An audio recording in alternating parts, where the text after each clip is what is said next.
నారాయణపేట జిల్లా మక్తల్ నియోజకవర్గంలో గత వారం రోజులుగా త్రాగునీటి కొరత ఏర్పడడంతో ప్రజలు తీవ్ర ఇబ్బందులు ఎదుర్కొంటున్నారు. దీంతో మక్తల్ ఎమ్మెల్యే వాకటి శ్రీహరి త్రాగునీటి సమస్యపై మీడియా సమావేశం నిర్వహించారు. ఈ సందర్భంగా ఎమ్మెల్యే మాట్లాడుతూ ప్రైవేట్ కేబుల్ సంస్థలు ఇష్టానుసారంగా త్రవ్వకాలు జరపడం వల్ల మిషన్ భగీరథ పైపులు పగిలి నీటి సరఫరాకు అంతరాయం ఏర్పడిందని, ప్రైవేట్ కేబుల్ సంస్థల త్రవ్వకాలపై ఆగ్రహం వ్యక్తం చేశారు. ప్రభుత్వం అనుమతి లేనిదే త్రవ్వకాలు జరిపితే బాధ్యులపై చర్యలు తీసుకోవాలని అధికారులకు ఆదేశించారు. గతంలో మక్తల్ నియోజకవర్గంలో సత్యసాయి ఎల్ఎన్టీ ద్వారా త్రాగునీటి సరఫరా సక్రమంగా జరిగేదని, సత్యసాయి ఎల్ఎన్టీని మిషన్ భగీరథలో విలీనం చేసి మెగా కంపెనీకి అప్పగించడంతో వారి నిర్లక్ష్యం వల్ల నీటి కొరత ఏర్పడిందని, త్వరలో సత్యసాయి ఎల్ఎన్టీ పథకాన్ని పునరుద్ధరీకరిస్తామని, సంగంబండ జలాశయం వద్ద 430 కోట్లతో జలశుద్ధీకరణ కేంద్రం ఏర్పాటు చేయాలని ప్రభుత్వానికి నివేదిక అందించామని, దీంతో మక్తల్, నారాయణపేట, దేవరకద్ర నియోజకవర్గాలకు నీటిని పుష్కలంగా అందిస్తామని ఎమ్మెల్యే తెలిపారు.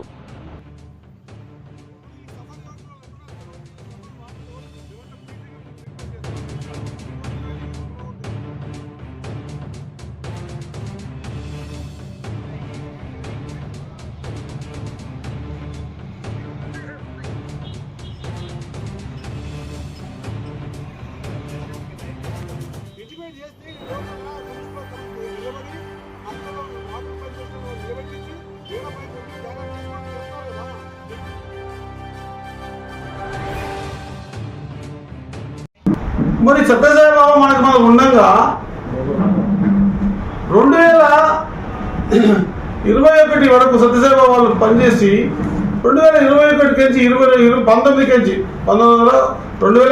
నుంచి 22 వరకు దీన్ని ఆనాడు టీఆర్ఎస్ గవర్నమెంట్ మెగా వాళ్ళకి ఇచ్చింది. దాన్ని ఏం యాడ్ చేసిండ్రు? మిషన్ భగీరథకి యాడ్ చేసి మెగా వాళ్ళకి ఇచ్చింది.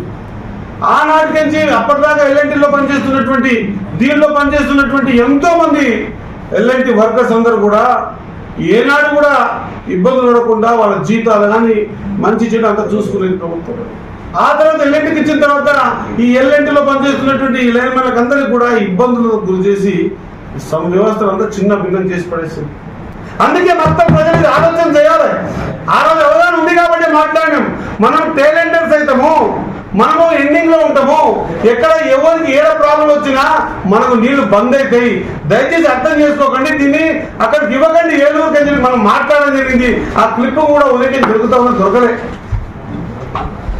మన దగ్గర పసుపాలు అక్కడ స్టార్ట్ అయ్యి మనకి 112 గ్రామాలకు ఇచ్చినటువంటి సత్యసాయి బాబు గారి పుణ్యాన 20 ఏళ్ళు నీళ్ళు తాగిన మనం 20 years మాట్లాడినాం.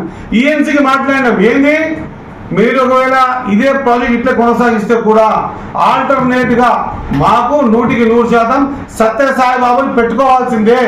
సత్యసాయి బాబుని ఎక్కడ డమ్మి చేస్తే ఒప్పుకునేది లేదు అన్నమాట వాళ్ళకు తెలియజేయడం జరిగింది అన్నమాట. మీకు అందరికీ మీడియా ద్వారా గుర్తు చేస్తారు. ఈరోజు మళ్ళీ ఏం చేశారు? 19 నుంచి 22 వరకు మెగా వాళ్ళకి ఇచ్చి ఇక్కడ పనిచేస్తున్న కార్మికుల జీవితాలతో ఆడుకొని వాళ్ళేదో గొప్పగా చేస్తామని చెప్పి మళ్ళీ ఏం చేశారు? ఇప్పుడు ప్రైవేట్ వాళ్ళకి ఇచ్చారు.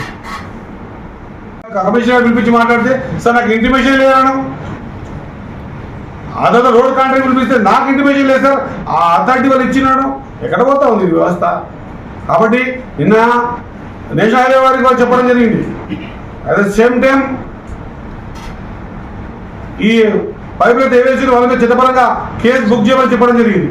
100% నాకు తెలిసినంత వరకు నేను ఇప్పటికి కూడా చెప్తా ఉన్నా, మన సత్యసాయి బాబా 100% మనకు ఆల్టర్నేట్ ఉంటుంది.